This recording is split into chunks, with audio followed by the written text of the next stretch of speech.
Order of reaction का हिंदी होता है अभिक्रिया की कोटि। ऑर्डर ऑफ रिएक्शन किसे कहते हैं?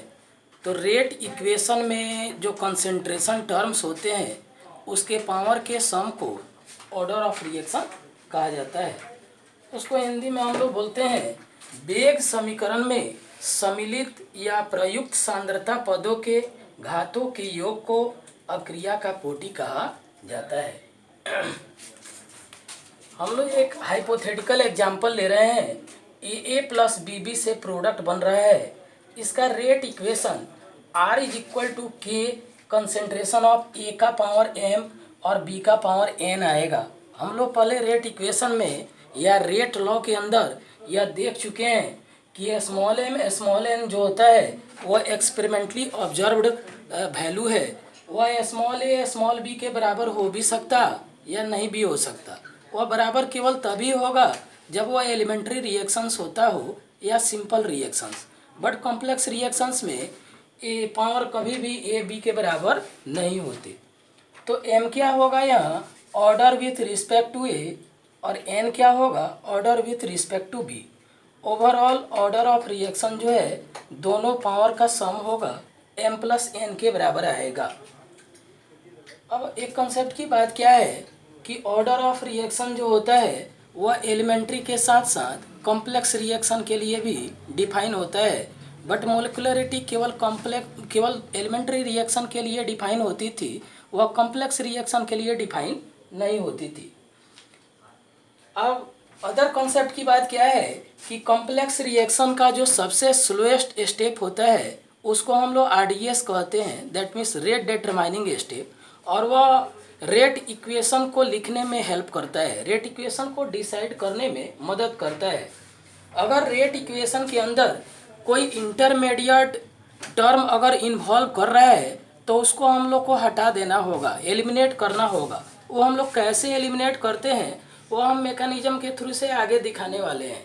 कॉम्प्लेक्स रिएक्शंस के अंदर जो फास्ट स्टेप जो होते हैं वहाँ से इक्विलिब्रियम कांस्टेंट की हेल्प से हम लोग इंटरमीडिएट को एलिमिनेट करते हैं। दैट मीन्स इंटरमीडिएट का कभी भी रेट इक्वेशन में रहना पॉसिबल नहीं होता। ध्यान से देखें, ऑर्डर ऑफ रिएक्शन जो होगा वह मोलिकुलरिटी जैसा नहीं है कि वह केवल पॉजिटिव इंटीजर होगा, जीरो नहीं हो सकता, फ्रैक्शन नहीं हो सकता। यह order of reaction positive integer भी हो सकता है, फ्रैक्शन भी हो सकता है और जीरो भी हो सकता है। दूसरी बात क्या है कि समटाइम्स जो है ऑर्डर ऑफ रिएक्शन निगेटिव होता है किसी एक स्पीसीज के रिस्पेक्ट में।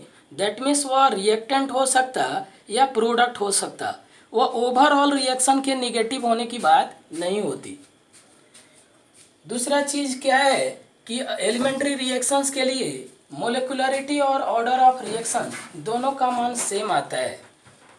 कुछ हम लोग रियल एग्जाम्पल लेते हैं। अब ध्यान देने की बात यही है कि आपको कैसे समझ में आएगा कौन सा एलिमेंट्री रिएक्शन है और कौन सा कॉम्प्लेक्स रिएक्शंस है, तो यह मैकेनिज्म का ज्ञान होना चाहिए। Up to the level of 12 इसको मेमोराइज करके ही रखना होगा कि कौन सा एलिमेंट्री है और कौन सा कॉम्प्लेक्स। चूँकि up to the level of 12 में सारे रिएक्शंस का मैकेनिज्म पॉसिबल नहीं है समझ पाना, या समझा पाना भी पॉसिबल नहीं है। फिर भी हम कॉम्प्लेक्स रिएक्शंस के कुछ मैकेनिज्म यहाँ दिखाएंगे। अब कुछ एग्जांपल ले रहे हैं हम लोग। डाई ऑक्सीजन डाइफ्लोराइड का टूट के O2 और F2 देना। अब यहाँ R बराबर क्या हो जाएगा K into concentration of reactant O2 F2। जहाँ कहीं भी कंसेंट्रेशन ऑफ रिएक्टेंट डायरेक्टली आ जाए वो एलिमेंट्री रिएक्शन ही होगा। दैट मीन्स वह देख के ही पता लग जाएगा कि यह फर्स्ट ऑर्डर है।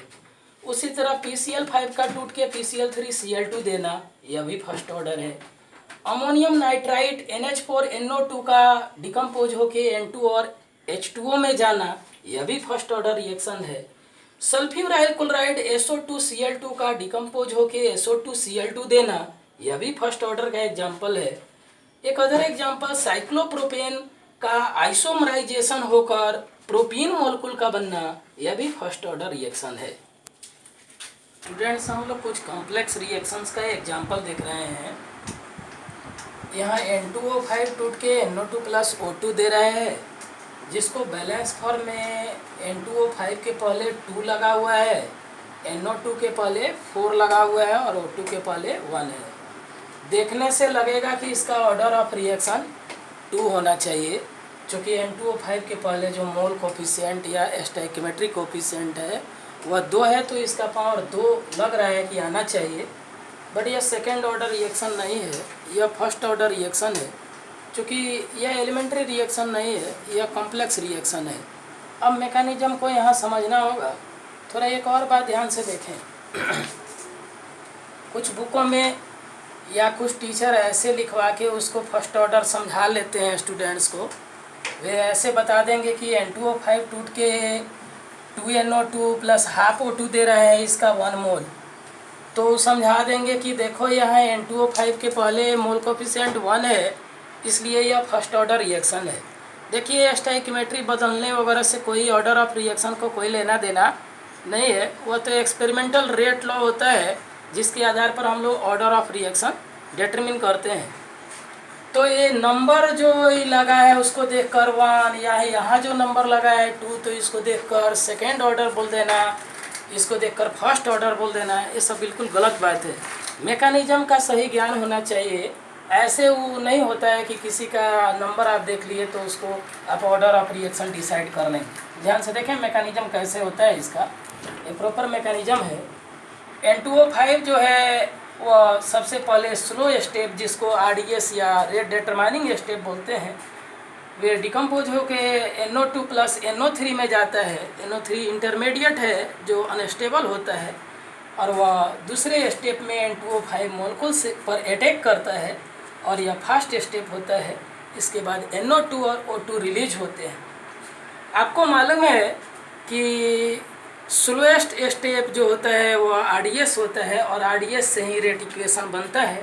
तो R बराबर हमारा क्या हो गया, K concentration of N2O5। First step से कोई लेना देना नहीं है। तो ऑर्डर ऑफ रिएक्शन इसका पावर 1 है, इसलिए 1 आ गया, और यह फर्स्ट ऑर्डर हो।